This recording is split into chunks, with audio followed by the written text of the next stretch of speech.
Olá, tudo bem? Bem-vindos ao Alesp Conecta de hoje. O nosso tema por aqui é reprodução assistida em tempos de coronavírus. E para contar para a gente mais sobre isso, o nosso convidado de hoje é o Dr. Raul Nakano, que é diretor da Sociedade Brasileira de Reprodução Assistida. Seja muito bem-vindo, doutor. Bom dia, muito obrigado pelo convite. Esse assunto hoje em dia está muito em pauta, né? E é um prazer poder tirar dúvida. Essas pessoas hoje que estão em tratamento, estão fazendo muitas perguntas, estão com muitas dúvidas, e é um prazer poder tirar algumas dúvidas ao seu público. Muito obrigado pelo convite. Eu que agradeço. Para começar, então, a chegada da pandemia aqui ao Brasil mudou alguma coisa no sentido da reprodução assistida? Sim, Priscila, eu acho que assim, eu estava comentando com alguns colegas meus, acho que não só na área de reprodução assistida, mas como também nosso mundo do dia a dia vai mudar bastante nossa maneira de atender, né? Então, o normal de 6 meses atrás vai ser diferente do normal dos próximos 6 meses, né? As coisas vão mudar. Uhum. O interrelacionamento entre as pessoas, né? O modo de tratar, eu acho que em cima de tudo isso. Agora, o vírus inicialmente achava que era um vírus parecido com a gripe. E, no entanto, com o tempo foi se vendo que esse vírus não era tão simples, as informações vieram chegando e foram se avolumando as informações. Né? Na área de reprodução humana, graças a Deus, o impacto não foi tão grave quanto na época do Zika vírus, que a gente tinha a alteração do embrião, que tinha malformação. Então, esse tipo de impacto não teve, porém, graças a Deus, ainda os estudos científicos que mostram até hoje não está mostrando que o vírus ataca o embrião, o vírus pode trazer algum problema durante a gravidez, que o vírus pode trazer uma malformação. Essas informações científicas não tem nenhuma informação contundente que mostre que esse vírus esteja fazendo algum estrago ao embrião ou à mãe, né, grávida. Então, nesse aspecto, é um lado que nos deixa mais tranquilo, né? Mas, como a gente não tem a certeza de que realmente esse vírus pode estar trabalhando como se fosse uma, uma gripe em relação à criança, como se fosse uma gripe, a gente não tem essa certeza. Então, por esse motivo, a gente está fazendo o mínimo possível, só em circunstância de emergência e circunstância onde o tempo não pode ser postergado. Por exemplo, a sociedade americana, a sociedade europeia, a sociedade brasileira de reprodução assistida recomenda, se caso a paciente, por exemplo, numa circunstância de câncer de mama, ela vai ter que fazer uma quimioterapia mês que vem, e ela precisa guardar os óvulos dela, então a gente tem um recurso chamado preservação de óvulo, ela guarda esse óvulo para a posteridade e faz a quimioterapia mês que vem. Mas com essa história do Covid-19, será que pode ou não pode? Então, nessa circunstância, é uma circunstância de exceção, uma circunstância em que essa paciente não tem como esperar. Então, essa paciente está autorizada a fazer o tratamento, tomar o remédio, colher os óvulos e congelar. Né? Então, essa é a primeira circunstância em que a gente tem um caráter de emergência, não dá para a gente ficar esperando. Né? Esse é o primeiro. O segundo ponto é aquelas pacientes que já têm mais de 35 anos. A gente tem hoje condições de fazer um exame chamado dosagem de hormônio antimileriano, que a gente tem uma ideia do grau de reserva ovariana dessa paciente. Tem algumas pacientes que têm uma reserva baixa de óvulo. Se essa paciente ficar esperando, né, ou essa paciente tem mais de 40 anos de idade, hoje em dia as mulheres estão atrasando tanto que tem algumas pacientes que estão chegando atrasadas com 40 anos. Essas pacientes estão com o tempo contado e esses hormônios antibiliares estão muito baixos. Então, teoricamente, se ela ficar esperando, pode ser que daqui a alguns meses, daqui a um ano, a chance que ela teria hoje seja bem diferente para daqui 6 meses, um ano. Então, nessa circunstância, orienta-se fazer uma decisão em conjunto, né? A decisão é compartilhada com as pacientes, colocando os prós e os contras, né? A emergência, porque para essas pacientes o tratamento é tempo dependente, ela não tem como ficar esperando, né? Então, porém, do outro lado, a gente sabe que de 5%, de 2 a 5% das pacientes pode ir numa circunstância de internação e para UTI. Então, essas circunstâncias, se ela tem uma doença que chama de comorbidade, tem uma diabetes, tem pressão alta, tem a outra patologia, isso tudo vai ter que ser colocado na balança e a gente, com essa circunstância, tomar uma decisão em conjunto. Não é o médico que vai decidir, não é a paciente que vai decidir. Eu acho que a gente tem que conversar e tomar uma decisão em conjunto, porque é um momento em que, de um lado, ela não pode esperar muito, do outro lado, a gente não tem ainda uma vacina que possa encerrar esse assunto. No momento que tiver a vacina, a gente vai ficar mais tranquilo. Enquanto não tiver, existe a possibilidade de haver um prolongamento desse processo de isolamento social. Uhum. Doutor, já se notou algum efeito posterior à contaminação com o novo coronavírus? Então, por exemplo, o comprometimento pulmonar, algo que as pessoas percebem depois. A ciência já conseguiu encontrar isso? Na área de reprodução assistida, a nossa preocupação é se, primeiro, existe uma contaminação, a gente chama vertical. A mamãe grávida, ela contrai a infecção e passa para a criança que está na barriga através da placenta. Chama-se transmissão vertical. Essa possibilidade aparentemente não acontece. Os dados mostram que parece que não acontece isso. Outra coisa é se esse vírus se passa, ou quando a criança nasce, pode ser que ela se contamine e passará a ter esse vírus. Será que essa criança teria algum problema? Daria alguma malformação? Também, aparentemente, os dados até hoje coletados não mostram nenhuma mudança. Então, assim, a gente ainda, por enquanto, está numa circunstância confortável. Aparentemente, parece que não tem esse comprometimento. A transmissão vertical, e mesmo que houver a contaminação da criança, parece que essa criança não teria maiores problemas. Então, essas são as informações que a gente está recebendo a cada semana, a gente recebe informações novas e, por enquanto, aparentemente não tem dados mostrando que seja contundente, mostrando que há um problema de transmissão vertical e com as crianças, né? Durante a gravidez, há um problema.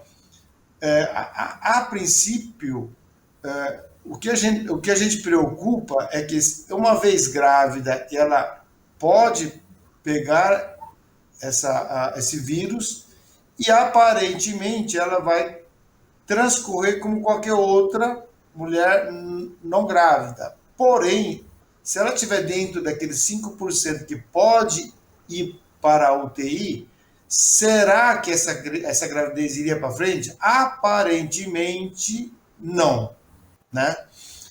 Tanto é que tem algumas grávidas tendo um parto prematuro porque as condições da mãe piorou e acabaram antecipando o parto. Então, assim, o problema são esses 2 a 5% dos casos em que, às vezes, a mãe acaba chega nessa situação extrema, indo para uma UTI, e isso compromete todo o organismo, né? Então, Uhum.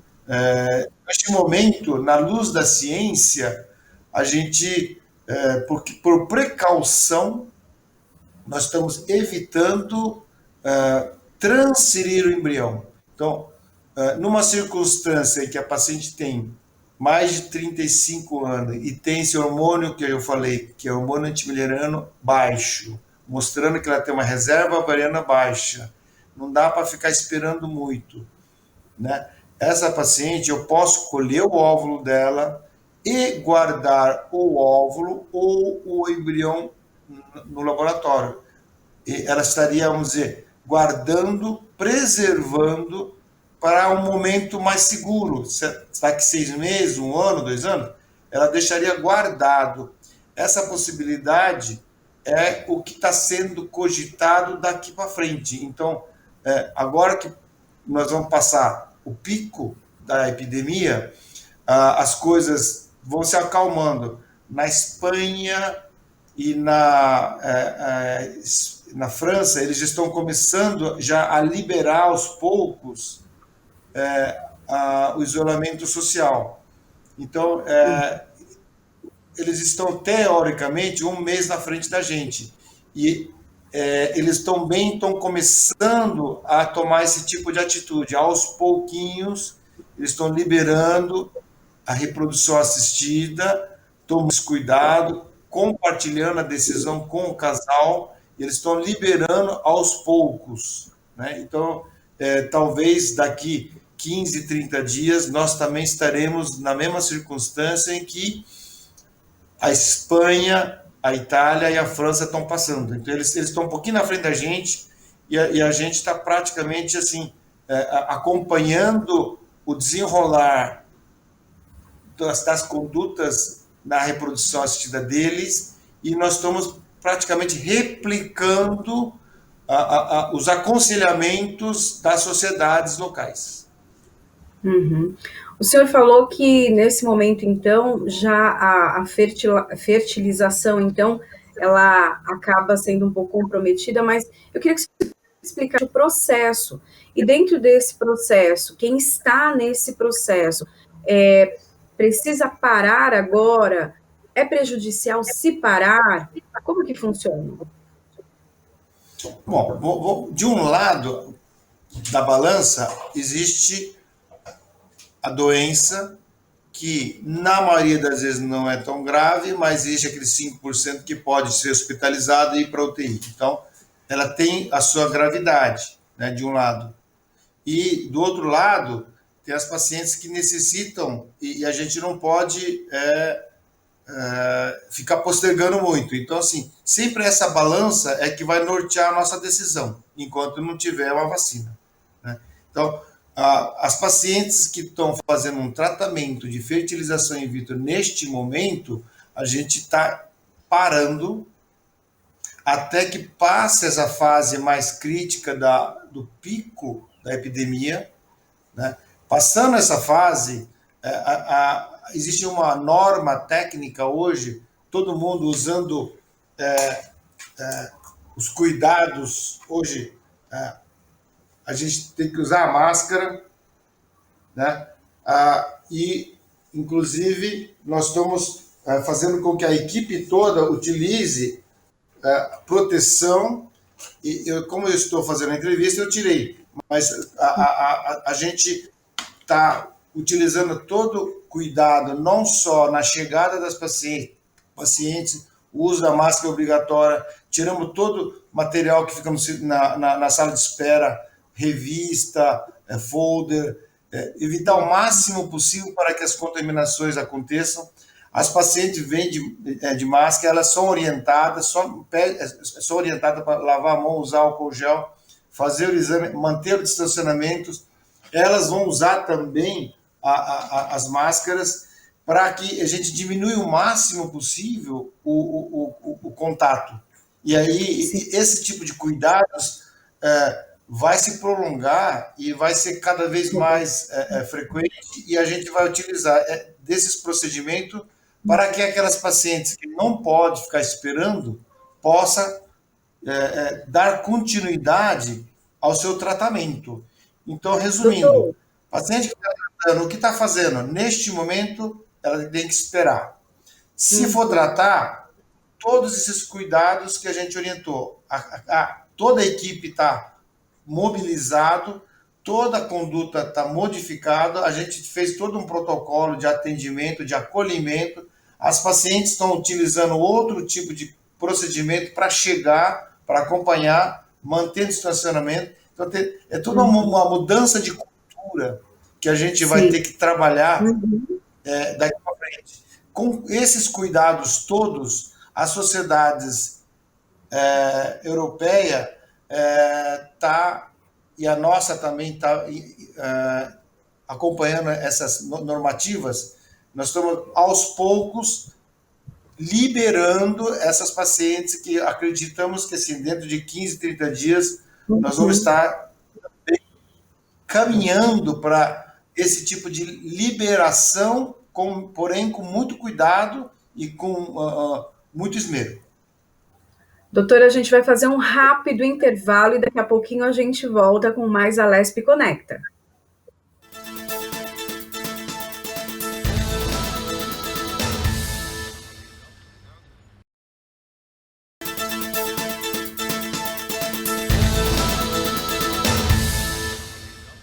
Estamos de volta com o programa Alesp Conecta. Hoje o tema é reprodução assistida em tempos de coronavírus. E para essa conversa eu recebo o Dr. Raul Nakano, que é diretor da Sociedade Brasileira de Reprodução Assistida. Doutor, eu queria que o senhor falasse um pouco, porque todo momento de crise, a criatividade, os problemas eles são resolvidos de uma forma criativa, né? E nesse momento, na questão da reprodução assistida, também houve essa movimentação para que coisas criativas, soluções fossem encontradas? Sim, a gente tem que ter os dois olhares, né? O coronavírus veio e assustou muitas pessoas e trouxe dores, né, para toda a sociedade, tudo. Mas a gente tem que ver também toda a crise faz com que a gente tenha alguma coisa nova, talvez algo bom que venha a acontecer. E uma coisa que a gente está comentando é o seguinte, que em 2001 tinha um projeto para que a telemedicina fosse incrementada. Como o Brasil é um país continental, você ter um robô lá no meio do Amazonas e ter um médico aqui dentro do hospital de primeira linha operando uma pessoa lá no meio da floresta é uma coisa que é interessante para o Brasil, porque é uma maneira de colocar a excelência, medicina de excelência, num local longínquo, né? Canadá é um país também grande e que eles já estão um passo na frente da gente. E o que aconteceu é que esse projeto ficou parado, talvez porque a internet, os softwares não estavam suportando muito esse tipo de tecnologia. Porém, com o coronavírus, o que aconteceu? A gente teve que a forceps a utilizar a telemedicina. Então, na primeira instância, foi utilizado muito nos atendimentos que não necessitava do toque, né? Então, seria os psicólogos, os psiquiatras, essas pessoas começaram a dar atendimento à distância sem ter que ter a necessidade de estar próximo e ter o contato físico, né? E aí, com isso, a consulta médica online passou a ser uma coisa frequente, e na maioria das clínicas, inclusive existe até algumas seguro-saúde aí que estão promovendo esse tipo de atividade. Então, assim, resumindo, com essa dificuldade, houve um incremento da telemedicina. Então, a telemedicina passou a ser um fato. Era uma coisa que estava engavetado, estava lá sendo discutido e não saía do ponto inicial. E com esse evento dessa crise pandêmica, essa resolução foi tirada da gaveta e foi utilizado de maneira ampla, e hoje é uma realidade, né? Nós, por exemplo, estamos fazendo consulta com as pacientes online, né? Inicialmente nós estamos fazendo a consulta para aquelas pacientes que já estavam em atendimento, nós estamos dando suporte à continuidade, orientação àquelas pacientes que já estavam tratando. As pacientes novas, nós estamos fazendo uma entrevista, elas mandam os exames, a gente está fazendo uma consulta médica, e numa segunda oportunidade ela vai vir presencialmente complementar um momento, a consulta que já foi iniciada. Vamos dizer que 80% das consultas já está adiantado. Então, daqui um tempo, quando passar essa fase mais crítica, a paciente já está com os exames já em mãos e já está com a consulta bem adiantada. Ganharia aí 1 ou 2 meses de início de tratamento. Então, é um lado positivo. Além do mais, eu acho que assim, tem um lado social que a gente observou, é que assim, antigamente o pessoal reclamava que no restaurante as pessoas ficavam olhando no celular e não conversava. Eu acho que com esse confinamento todo mundo acabou conversando em casa e aumentando o convívio social. Eu acho que essa mudança foi positiva para todo mundo. Doutor, o senhor acha que algumas dessas mudanças elas vão continuar? Por exemplo, o senhor disse que antes até nessas pacientes iniciais, elas já enviaram os exames, o senhor já pôde avaliar isso com até um pouco mais de calma, né? Mais tranquilidade. Existem aquelas pacientes que têm problemas para sair do trabalho, para ir a alguma consulta. O senhor acha que esse sistema também, mais informatizado, ele vai se manter um pouco na medicina? Eu acho que após a pandemia, eu acho que vai ter um mix. Eu acho que a parte do que a gente fazia vai ser continuado, e parte do que a gente passou a fazer vai ser rotina. Eu acho que não tem volta. Eu acho que a tecnologia veio e, assim, de uma hora para outra, o pessoal que desenvolve a tecnologia fez um upgrade no software, né? Então, eu acho que, sim, esse novo tipo de atendimento veio para ficar. Eu diria que aquilo que eu falei no começo da entrevista, o que a gente fazia 6 meses atrás era um tipo de normal. Daqui 6 meses nós vamos ter outro tipo de normal. O normal daquela época e o normal que vai chegar não vai ser mais a mesma coisa. Nós vamos estar fazendo coisas diferentes, né? Então, eu acredito que veio para modificar mesmo. Não vai ser mais da maneira com que foi. E como que o senhor percebe essas pacientes, né, e esse atendimento virtual? O senhor percebe que elas ficam tranquilas, assim como um atendimento pessoal? São dois perfis. Tem um grupo de pacientes que a gente já conhecia, já vinha conversando, a gente continua. Essas são, vamos dizer, se sente até aliviado, porque elas estavam lá enclausuradas, e aí sente um acalento, né? Fala, olha, nós estamos esperando. Elas ficam contentes, é muito interessante. E aquelas pacientes novas que a gente está atendendo pela primeira vez, a grande maioria, de cada 10, eu diria que 8, elas têm aceitado muito bem, né? E a gente hoje em dia tem recursos técnicos para poder explicar melhor para a paciente. Então, elas próprias se surpreendem pela qualidade do atendimento, que é muito parecido com a presencial. Então, elas próprias estão descobrindo que a gente pode fazer um atendimento que é muito próximo do presencial, né? E 80% estou muito contente, até surpreso pela qualidade da interação. É claro que sempre tem a turma do contra, né? Mas eu acho que sim, o fato da maioria ter tido assim, uma boa aceitabilidade, eu acho que veio para ficar.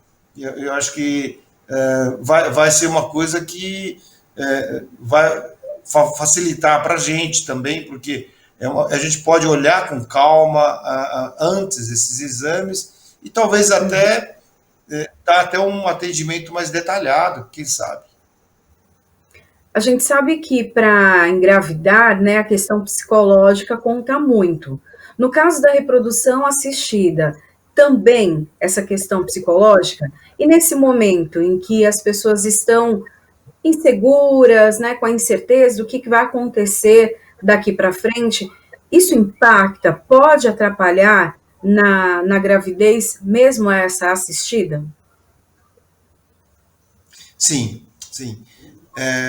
A paciente que está tratando a infertilidade é uma paciente emocionalmente já em uma circunstância mais delicada, né? Então, essa paciente, numa circunstância de tratamento de reprodução assistida, onde ela toma medicações e exames de maneira mais frequente, elas ficam muito mais sensíveis mesmo, porque algumas tomam injeção queira ou não queira, a picadinha dói. Então, assim, há uma dor física também, não só emocional. Então, essas pacientes já estão num estágio um pouco mais... E aí, com essa história da pandemia, elas estão mais enclausuradas e o contato médico, que é importante, distanciado. Então, a gente observa assim, que elas estão mais sensíveis, né?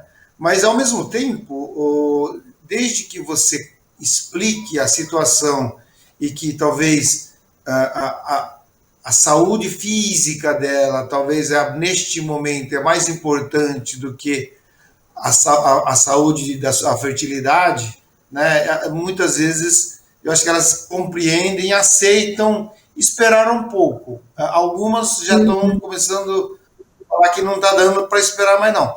Mas, assim, a maioria estão compreensivas, entendendo que é melhor não ficar, assim, se expondo, né? Então, eu acho que realmente elas estão um pouquinho apreensivas, mas acho que explicando de maneira bem coerente, com racionalidade, elas acabam aceitando bem. Tá ótimo. Doutor Raul Nakano, diretor da Sociedade Brasileira de Reprodução Assistida, muito obrigada pela sua participação. O prazer foi todo nosso, eu espero ter tirado não só dúvida, né, e talvez até tirado um pouquinho a ansiedade das pessoas que estão se tratando. Eu acho que se deu para melhorar um pouquinho o dia desse pessoal que está tentando ter um filho tão querido. Foi um prazer poder ajudar. Até a próxima. Obrigada. Esse foi o Alesp Conecta de hoje. Para rever os nossos programas é só acessar o YouTube da Rede Alesp. Até o próximo programa. Tchau, tchau.